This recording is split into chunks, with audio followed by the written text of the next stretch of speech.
ഒരു evening snack റെസിപ്പിയായിട്ട് വീണ്ടും വന്നിരിക്കുകയാണ് കേട്ടോ. അപ്പോൾ ഇന്നത്തെ പോലെ തന്നെ നമ്മുടെ ഏത്തപ്പഴം വെച്ചിട്ട് തന്നെയാണ്. അപ്പോൾ നെയ്യ് ഒഴിച്ചൊരു ചട്ടിയിൽ നല്ലപോലെ വഴറ്റിയെടുക്കുക. ഇങ്ങനെ ഒരു പരുവാക്കി എടുത്ത് മാറ്റി വയ്ക്കുക. അതിനുശേഷം നമ്മളൊരു 3-4 മുട്ട എടുത്ത് നല്ലപോലെ അടിച്ച് വെക്കുക. ഇത് കഴിഞ്ഞ് നമ്മൾ പഞ്ചസാര പൊടിക്കുന്നുണ്ട്. പഞ്ചസാര പൊടിച്ച് നമ്മൾ മുട്ട മിക്സ് ചെയ്ത് വെച്ചിരിക്കുന്ന മുട്ടയിലേക്ക് പൊടിച്ച പഞ്ചസാര ആഡ് ചെയ്യുക. അതും നല്ലപോലെ മിക്സ് ചെയ്ത് വെക്കുക.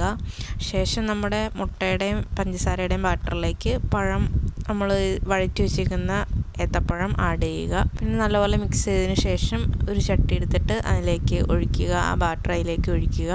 എന്നിട്ട് ഒരു 10 മിനിറ്റ് മൂടി വെച്ച് വേവിക്കണം. പിന്നെ ഇടയ്ക്ക് എത്തുമ്പോൾ തിരിച്ചിടണം. ഏകദേശം ഒരു ഇതായി കഴിയുമ്പോൾ പിന്നെ നമ്മുടെ കാഷ്നട്ട് നട്ട്സ് നെയ്യിലിട്ട് വറുക്കുക.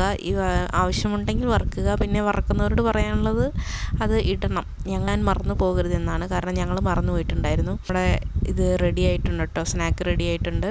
നല്ലതായിരുന്നു കേട്ടോ, നല്ല ടേസ്റ്റ് ഉണ്ടായിരുന്നു. നമുക്ക് പെട്ടെന്ന് ഉണ്ടാക്കിയെടുക്കാൻ പറ്റുന്നതാണ്. നമ്മുടെ മക്കളൊക്കെ സ്കൂൾ വിട്ട് വരുമ്പം പെട്ടെന്ന് ഉണ്ടാക്കി കൊടുക്കാൻ പറ്റുന്നൊരു ഈവനിങ് സ്നാക്കാണ്. അപ്പം പറ്റുന്നവരൊക്കെ ഇഷ്ടപ്പെട്ടാൽ ട്രൈ ചെയ്യുക, ഇഷ്ടപ്പെട്ടാൽ സപ്പോർട്ട് ചെയ്യുക. അപ്പോൾ ഇതുപോലുള്ള കുഞ്ഞു കുഞ്ഞു റെസിപ്പീസൊക്കെ ആയിട്ട് ഇനിയും വരുന്നതായിരിക്കും. അപ്പോൾ എല്ലാവർക്കും ta-ta, bye bye, see U.